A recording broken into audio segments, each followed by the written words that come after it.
예, 할렐루야. 11월 6일 금요일 짱목과 말씀 수다의 시간입니다. 이 자리에 오신 여러분들을 환영합니다. 대답 안 해서 계속 환영합니다. 아유, 별의별 소를 다 하고 있습니다. 네, 오늘 우리에게 주시는 말씀 보겠습니다. 데살로니가전서 3장 7절부터 13절의 말씀을 다 같이 말씀 보세요. 이러므로 형제들아 우리가 모든 궁핍과 환난 가운데서 너희 믿음으로 말미암아 너희에게 위로를 받았노라. 그러므로 너희가 주 안에 굳게 선즉 우리가 이제는 살리라. 우리가 우리 하나님 앞에서 너희를 인하여 모든 기쁨으로 기뻐하니 너희를 위하여 능히 어떠한 감사함으로 하나님께 보답할거 주야로 심히 간구함은 너희 얼굴을 보고 너희 믿음의 부족함을 온전케 하려 함이라. 하나님 우리 아버지와 우리 주 예수는 우리 길을 너희에게로 직행하게 하옵시며 또 주께서 우리가 너희를 사랑함과 같이 너희도 피차간과 모든 사람에 대한 사랑이 더욱 많아 넘치게 하사 너희 마음을 굳게 하시고 우리 주 예수께서 그의 모든 성도와 함께 강림하실 때에 하나님 우리 아버지 앞에서 거룩함에 흠이 없게 하시기를 원하노라. 오늘 말씀은 교회가 뭔지에 대해서 계속 이야기를 나눴고, 특별히 어제의 말씀 속에서는 이런 여러 가지 시험과 환난은 이미 예고가 되었는데 디모데를 이 바울이 보내고 또 디모데를 통해서 들은 소식은 굉장히 잘 하고 있다가는 믿음의 기쁜 소식을 이제 듣게 되었습니다. 그러니까 데살로니가 교회의 교인들이 디모데의 이야기를 잘 듣고 그리고 교회를 잘 세워나간 것처럼 그렇게 느껴지는 겁니다. 그래서 오늘 7절의 말씀도 뭐라고 말씀하고 있냐면, 이러므로 형제들아 우리가 모든 궁핍과 환난 가운데서 너희 믿음으로 말미암아 너희에게 위로를 받았다라고 말씀하고 있어요. 너희의 믿음으로 말미암아 사도 바울의 일행이 위로를 받았다, 그렇게 생각을 하고 있습니다. 그런 고백을 하고 있어요. 저도 저보다 목회자라고 제가 믿음이 좋아요? 절대 그렇지 않습니다. 저는 그렇게 생각한 적이 한 번도 없어요. 그래서 어떨 때에는 교인들의 반응을 보면서 제가 굉장히 위로를 받을 때가 많이 있습니다. 정말 고마울 때가 많아요. 그 위로를 내가 오히려 받게 될 때, 말씀을 전했는데 그 말씀을 전해서 반응을 해줄 때, 예전에는 그냥 이렇게 이 현장 예배 때는 뭐 그냥 눈빛으로 알잖아요. 오늘 이 말씀에서 이 나갈 때 분들이 많이 눈물이 고인다든지 또는 기쁨의 모습이든지. 근데 마스크를 쓰고 그리고 얼굴을 가리고 또는 이제 영상 예배로만 드리게 되면서 이게 안 되니까 제가 사실은 진짜 이 갈급함이 생기는 거예요. 그래서 댓글을 보면 되게 힘이 돼요. 진짜 힘이 돼요. 예전하고는 달라요. 그러니까 이 현장 예배 때는 별로 뭐 그런 마음이 없었는데 영상 예배를만 하려고 하니까 이 댓글 하나에 힘이 되고 누군가 일을 달아줘도 굉장히 정말 위로가 됩니다. 여러분 그 영상 예배를 들으면서 그거 좀 해주세요. 그게 어려울까? 일을 다는 거? 그러니까 그렇게 일을 달아서 내가 참가하고 있습니다만 해도 좋고 3을 달아주면 더 좋고요. 게다가 누군가 이렇게 글을 써줘도 아주 그냥 행복합니다. 이게 무슨 오늘 말씀 이 수다도 마찬가지고, 왜냐하면 저는 일방적이거든요. 근데 놀라운 거는 지난 주일날 어떤 이제 우리 아이들을 만났어요. 부모랑. 나는 너무나 반가워갖고 안녕 그러고 갔는데 본적 많지 않은 거예요. 느낌이. 그래서 왜 그런가 했더니 이제 그분들은 저를 늘 본 거예요. 영상으로. 저는 보지 못해가지고 진짜 서운하더라고요. 엘리베이터에서도 막 너무 반가워하면 이분들은 저를 계속 보았지만 뭐 매일 본 분도 계시잖아요. 저는 근데 처음 보는 거예요. 이게요. 아시어요? 야, 이게 지금 저도 지금 요 영상으로만 지금 제가 얘기를 하고 있는데 이게 저의 마음은 다릅니다. 그러니까 오늘 바울도 사실은 긴가민가해서 디모데를 보냈는데 너희의 그 어떤 믿음의 소식에 대한 반응에 대한 그것에 대한 기쁜 소식을 내가 들었다라고 하는 걸 얘기하는데 정말 와닿는 겁니다. 그러면서 뭐라고 얘기하냐면 8절에 그러므로 너희가 주 안에서 굳게 선즉 우리는 이제 살리라. 주님 안에서 굳게 섰으니까 정말 내가 살겠다 하는 겁니다. 교회라고 하는 것이 참 그 하나님의 기쁨이 되는 것이 교회인데 이들이 정말 주 안에서 굳게 서게 되니까 하나님도 기뻐하게 되고 나도 기뻐한다 라고 하는 것을 얘기를 하고 있어요. 정말 그러냐? 그 다음 절을 보면 9절에 보면 우리가 하나님 앞에서 너희로 말미암아 모든 기쁨으로 기뻐하니 너희를 위하여 능히 어떠한 감사로 하나님께 보답할까? 참 목회자의 모습이 너무나 강렬하게 나타나고 있습니다. 하나님을 기쁘게 한 너희들. 그 하나님을 왜 기쁘게 했냐? 하나님이 교회가 이 하나가 돼서 이 어려움을 이겨내가는 것, 이것을 보면서 하나님이 기뻐하는 모습을 보면서 자기가 있잖아, 뭘 어떻게 보답을 해야 될지 이런 이야기를 하는 겁니다. 어떻게 했으면 좋을까? 저는 이게 조금 느껴요.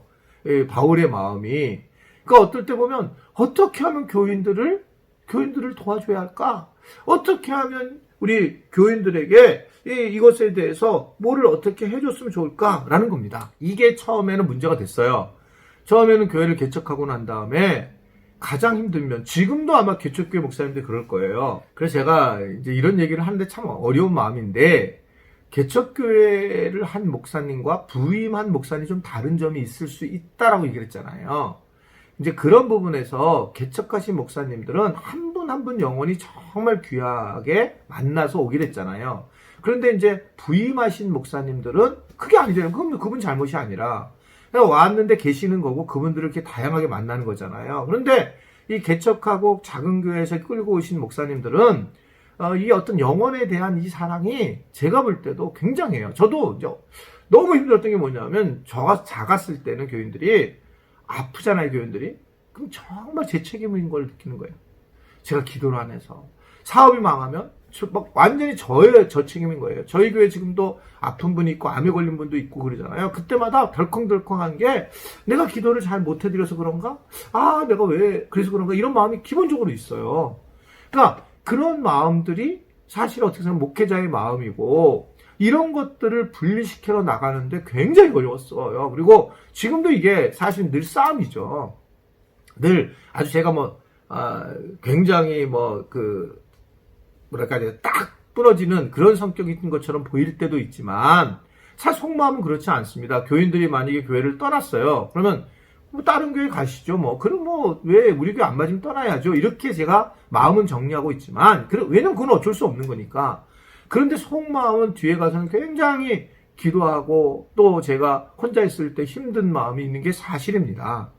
이게 어쩔 수 없는 거예요. 자, 이게 어떻게 보면 바울의 마음이었는데, 바울은 뭐에 대한 것을 아주 강조를 하냐면, 하나님이 너희들로 기쁨으로 기뻐하는 것. 그러니까 내가 기뻐한 게 아니라 하나님을 기뻐하게 한 것을 보니 내가 무엇으로 보답을 할까라고 하면서, 그러면서 10절에 보면, 주야로 내가 기도를 하고 너희 얼굴을 보고 너희의 믿음의 부족함을 보충하려고 한다라는 것을 이야기를 하고, 나머지는 기도의 내용이에요. 제가 많이 해야 될 부분이라고 저는 생각해요. 근데 참 어렵고 힘든 부분이, 제가 이게 하나님께서 공평하신 하나님인데, 제가 이제 우리가 지체들이 작으면 좀 더 세밀하게 기도의 제목들을 가지고 제가 기도를 해야 되는데, 그렇게 이제 되지 않잖아요. 그래서 각 순장님들을 통해서 기도하고 중보기도팀이 기도하고, 그런데 저 자신도 이제 우리 교인들만을 기도하는 게 아니라 선교사님들과 또는 이제 이 어떤 사회적인 이슈라든가 이런 걸 이제 기도를 해야 되니까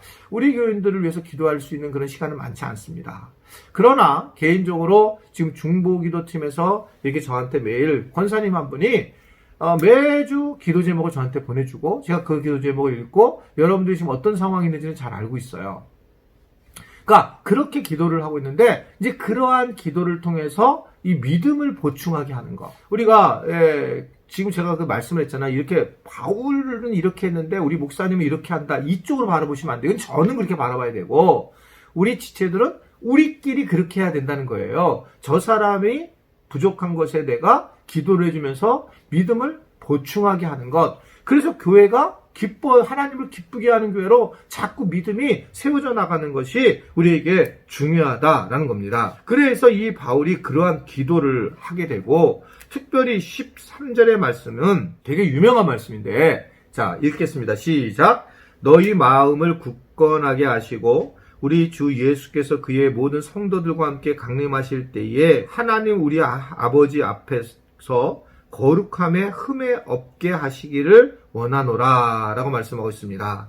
데살로니가 교회가 멋진 교회인데, 이 교회가 예수님이 이 땅에서 재림하실 때까지 흠이 없는 순결한 신부로 세워졌으면 좋겠다라고 강구하고 있는 것을 볼 수가 있습니다.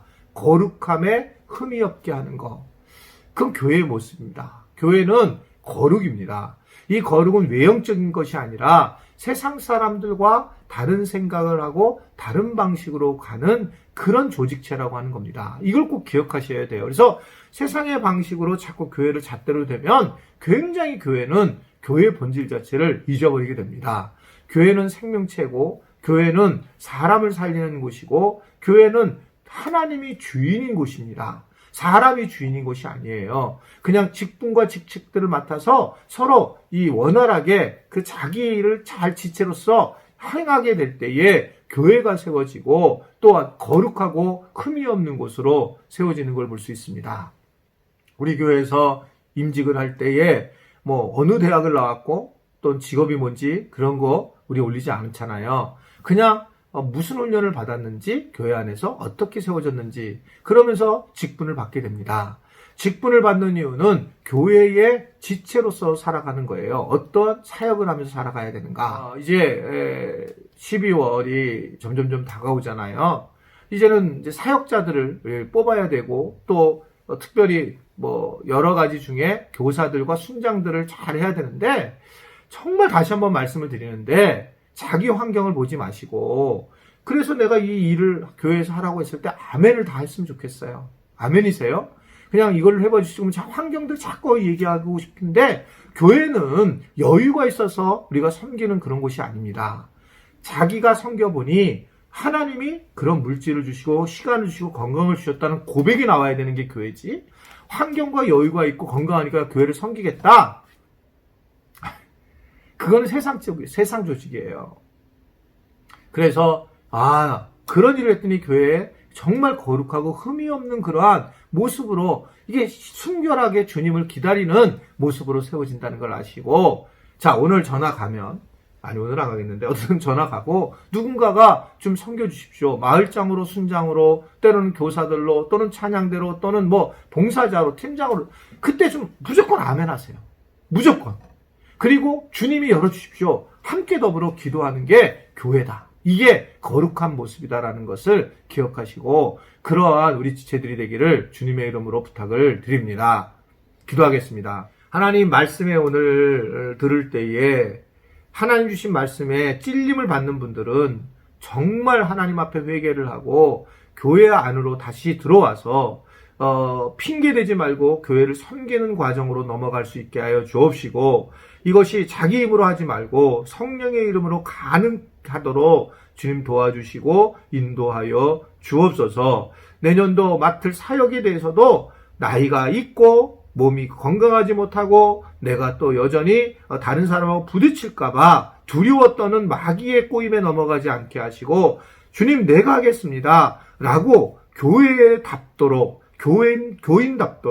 그렇게 세워지도록 은혜와 은총을 허락하여 주옵소서. 예수님의 이름으로 기도드리옵나이다. 아멘.